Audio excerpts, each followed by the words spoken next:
Conceive, believe, achieve. This is former UFC middleweight champion of the world, Michael Bisping. Paddy the Baddy here. You're listening to Combat Sports UK. And you're watching Combat Sports UK. Rob Smith of Combat Sports UK. I'm here with the and still champion, Harry Hardwick. Harry, this feels like deja vu. Virtual Motors Arena, you've got a belt. How are you feeling right now? I am feeling very good. I am a grateful man. I'm not religious, but I'm blessed to have had that support, that reception, that moment, that opponent, that kind of fight, that performance. I am grateful. I know I have worked my arse off in a freezing gym above Boots in Linthorpe Village for the best part of a decade now to perform like that. But I still have to pinch myself. I'm still so lucky, so fortunate to have had that happen. And your opponent came out swinging. We spoke in our previous interview about how good he is. People might not know who he is because he's from Brazil. He hasn't fought in Cage Warriors before. He came out with a pace. Was that what you were expecting tonight? I knew he would come out, well, if he didn't want to come out fast, I knew I could make him. Like, I had him on a bit of a leash that I don't think he realised he was on. I knew from round one, I knew I could get him going. I knew I could drag him into my pace. And I knew at my pace he would drown. He would drown at my pace. And he did. And it went great. Job's a good one. He was almost literally drowning because his nose was bleeding a lot. And then, like, when I had his back, I could, like, hear him gargling and fucking, I was like, oh, Jesus Christ, no, fucking hell. So it's kind of funny you mentioned that. We were talking backstage watching the fight, and obviously in that first round, my first question was what was going through your mind because he hit you with some really good shots? What was going through your mind in that moment? I was like, well, I knew he can't sustain it. Mm-hmm. I knew he couldn't sustain it. I was like, right, damage mitigation now. Try not to show it. Try and mitigate the damage, but don't let him not throw.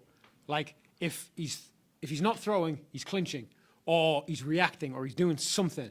I couldn't just let him think, oh, I can hit him hard to get him to fuck off, and that'll give me a rest. I could not allow that. So, they say when you fall off the horse, you get back on. You just got to put yourself back in the fire and get after the cunt.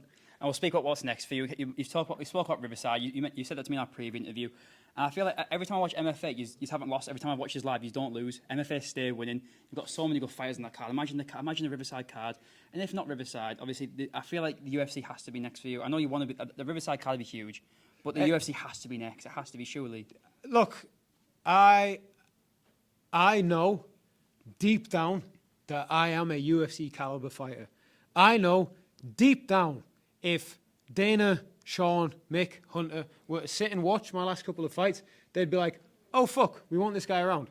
However, there are fucking millions of guys chasing that dream, trying to show Dana, Sean, and Mick what they're made of. So, you just got to keep knocking them down. You just got to keep making bigger and bigger statements, taking bigger scalps, and then eventually they have to notice you. But, like, it's hard. It's a competitive field. There are a lot of really, really good fighters out there. So you just got to fight them and beat them. And if UFC is next, it's more than likely you probably won't fight in front of a Newcastle or the North East Teesside crowd again. So what would your message be to those guys who come and support you every time you fight? I love you. That is such a special feeling and a special experience and a special atmosphere. And to have that, like, I was just some dork who was kind of a social drifter who had, like, a couple of actual friends in school and then, a lot of people I was sound with, but, like, I was never really, like, a popular person. I was just sort of there. Whereas now I've beat enough people up where I guess... They love you. Yeah. So the lesson in life, children... I'm not going to say it. I'm not going to say it. I've coached too many kids. I'm not going to say it.